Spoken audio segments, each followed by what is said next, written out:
नमस्कार मंडळी, स्वागत आहे आपल्या आजच्या व्हिडिओमध्ये. आज आपण शिवसृष्टी बघून तिथून निघालतो आळंदीच्या दर्शनाला माऊलींच्या. तर आपण मित्रांनो मंदिरामध्ये बॅक साईडनं आलो एकदा मधून मंदिराचा पूर्ण एक वेढा मारला आणि काय नंतर मग आपण पुढं माऊलींच्या दर्शनासाठी मित्रांनो बेडच राहिला की राहू घ्यायचा. पेढा घेण्यासाठी गेलो आणि मग काय तिथून डायरेक्ट मंदिरामध्ये लाईनला उभं राहून दर्शन घेतलं. मध्ये काय कॅमेरा चालू नव्हता म्हणून मधली काही शूटिंग आली नाही. मग नंतर आम्ही डायरेक्ट दर्शन घेऊन आलो बाहेर. कसं मंडळी माहिती आहे का, देवाच्या ठिकाणचं हे वातावरण एकदम वेगळंच असतं, म्हणजे एकदम नंबर एक. हे मामांना काय आता चक्रा मारत होतो, नुसतं चक्कर येऊन पडलेत काय सांगता येत नाही. काय चलत चलत मग आता निघालो तर आम्ही बॅक साईडनं माऊली महाराजांची समाधी मेन दरवाजात दर्शन घेऊन डायरेक्ट आम्ही इंद्रायणी काठावर निघालो.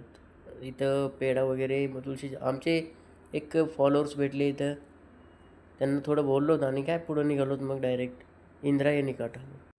तर मित्रांनो इथं बघू शकताय आपण इंद्रायणी काठावरचं एकदम मनोरम आणि जीवाला वेड लावून टाकणारे दृश्य. हे किती भारी वाटतं. पाण्यामध्ये पाय ठेवल्यानंतर थंडगार पाणी. मग नंतर मंडळी एक दोघा तिघांचा आम्ही भावांचा फोटो घेतला.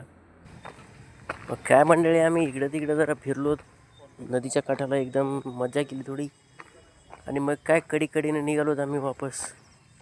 आम्हाला पुढं फिरायला जायचं होतं दुसऱ्या ठिकाणी, म्हणून PMPमध्ये बसलोत आणि काय मंडळी मग निघालोत पुढं. मंडळी भेटूयात आपण पुढच्या व्हिडिओमध्ये. धन्यवाद.